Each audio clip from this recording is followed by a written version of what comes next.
Yeah, just check the chat. I pasted it here. Okay. 1 second. Okay. To 2021 Durham Go tournament. Yes, yes. So Okay. this So is should the we game. So review AI that then? basically saying I was losing all the time. But I actually felt I was even till roughly around here. This I consider to be a mistake. Even though it's just like minus 1.5, I felt that this would have been a much better move out here. Because right now this entire black group is quite unsettled. It doesn't have a base, and recently the base has been stolen with these moves. You were white. I was black. Okay. So my analysis was if this black group lives, black will win, which was not actually accurate. White was still around 10, 15 points ahead. The main reason being that I overestimated the territory that this black group has. That's what I got to know in the review. It doesn't really have that much. This one should have been slightly upper. No, That's no, what you no. mean. The game move was this. Because of a two-space jump, white cut through it. And because of that, this black group got into a lot of trouble. Yeah. The question was that maybe something like this would have been more stable and given black a stronger chance of living. And my expectations if black lives and goes out, then this, and if this can be reduced a little bit, then black should win.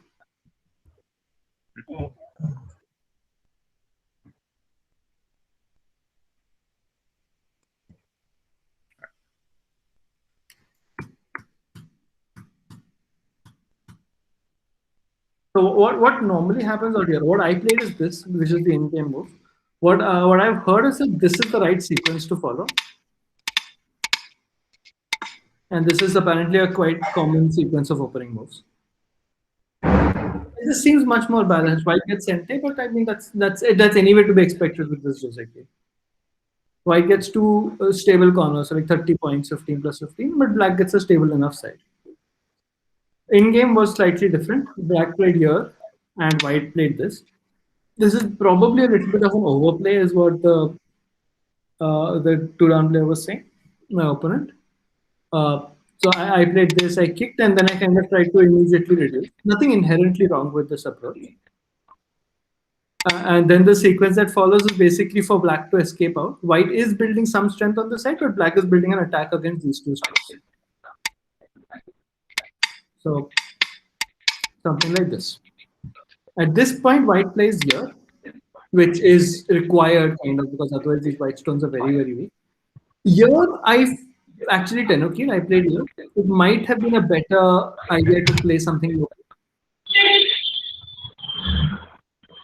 But we'll see what the Tenoki gets. So one thing I would say, Shashwat, you should not look at the AI review because AI will tell you things. It's read very deep. Mm-hmm. So it will say this is the right move or that's the right move, but it knows why it is the right move. Right? It moves in advance. But I think that if you blindly follow the AI review, eventually you will not improve.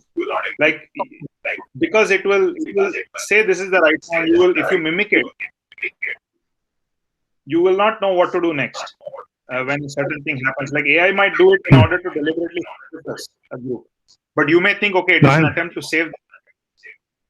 So those kinds of things. So I would highly recommend that when you do reviews of games, don't look at the AI numbers in parallel.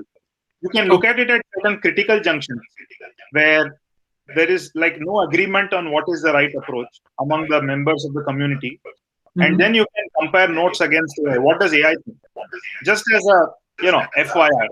But I wouldn't use that as the base reference for any review at our level. I would never play B8, C8, C9 because that gives white a very, very strong group. At which stage? You're saying at the starting out here? Yes, I would never play that. Yeah. I would never play that. No, What? never. Because it's already given a white a full left down. Yeah. It's not, right? So I would. The game that obviously does not. That's what this is my feeling. My feeling goes that I would never play that. Yeah. I mean, this game sequence already for me, the game is very good for white. Okay. Yes. But AI might say, okay, not that good. It's only good by 1.5 points. But if it was AlphaGo versus AlphaGo, then the white has already won the game. Mm-hmm. So that's what I'm saying. In the case of two perfectly rational players, this is really good for white. Of course, we are not perfectly rational players at our level. So No, we might, just go to the place of C9. Just go to that scene. Go to that scene. Go back. Go back. Go a little back. Way to do Shashwat. that, right? I can't find it. Okay, yeah. Play the white move. Play the white move. So see now how it looks. That the white itself, the left hand side, looks like a moyo already. That's true, but it's a very weak moyo. It's not really terrible. No, I understand, but I would will very scared to play that. Oh, I would rather play something else. Sure. So what would you play? This is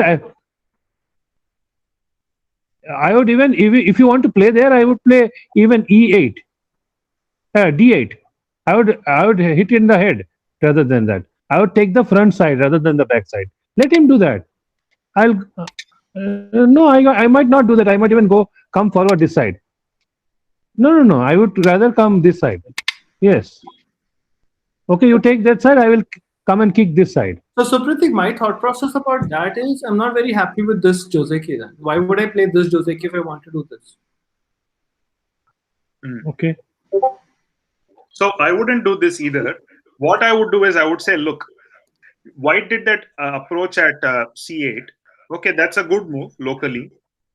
So locally speaking, the kick, you are tempted to do the kick. So that's the natural inclination. Locally, the kick, but if you kick, you must jump. So suppose you kick and white nobody, you must jump. Yes. Okay, so Yes, this jump is important. So I lose Sente here if I jump. But it's good for black locally there because black can make some points on the side, on the left-hand side. So in that sense, it's okay. But now white has Sente, so white can do something big. Say maybe white can try to white can approach that corner or do something else. White can defend the shape on the bottom left, Right. to make that more slightly more scary or whatever. So what I would think is this game is too simple in the sense that white's going to try to form a lot of territory and I'm going to have to do something about it. And this is a valid game, by the way, because no party has made a terrible, tragic mistake. But if you don't do that one space jump, then you shouldn't kick. Then this is not the right time. Exactly. So skip that exchange and directly approach. This is a good move. Now, where is white according to you? I would expect white to jump out because this is at the corner and this white stone's quite weak. Lovely. So that would still have happened, right?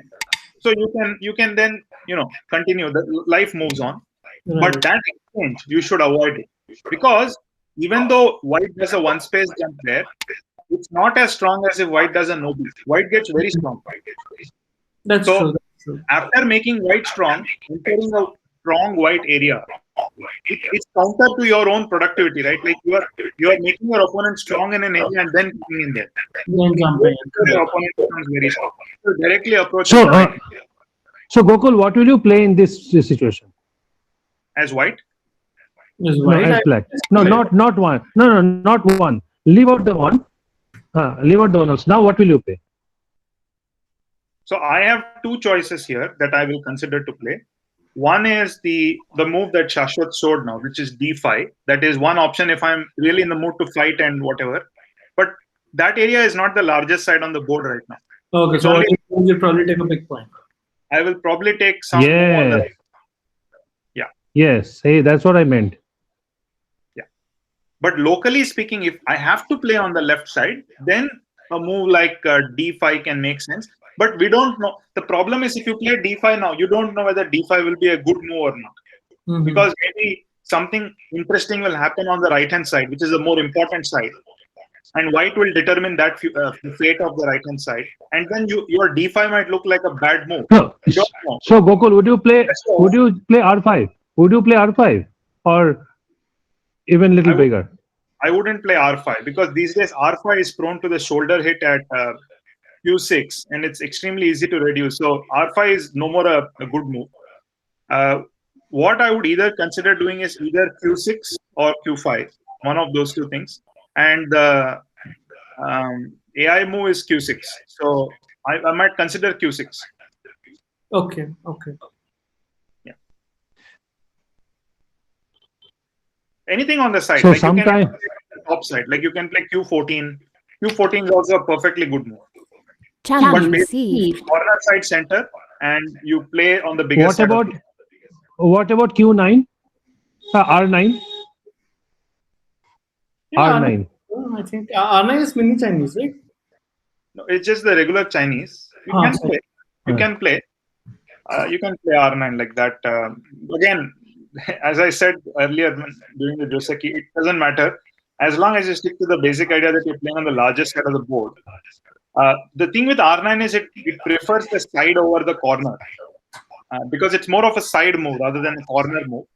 So you can, if you just follow the idea of corner side center, you would tend to say that some move along the corner is more important. That's probably what AI will also think, because AI tends to prefer corners in territory more than very large frameworks and stuff like that, because it believes that very large frameworks are an illusion. They can easily be invaded and live. So it tends to take a So lot of territory. this is what happens when a stronger player plays with a weak player. They play a point which is very confusing, and they confuse us and win the game. Because in normal game they will never play C8. That's absolutely, I can't imagine playing that move. It's C8 weak in is not a every good, sense. C8 is not a good Huh? move. C8 is not a good Yes, move. absolutely. It is only played with a bad player, like when they know they are much stronger, then they will play such moves, because it's like a trap, that you defend and I become strong. Okay, guys. I Basic. have to drop off now. My Thank you, Shashwat. Nice speaking to you. Yeah.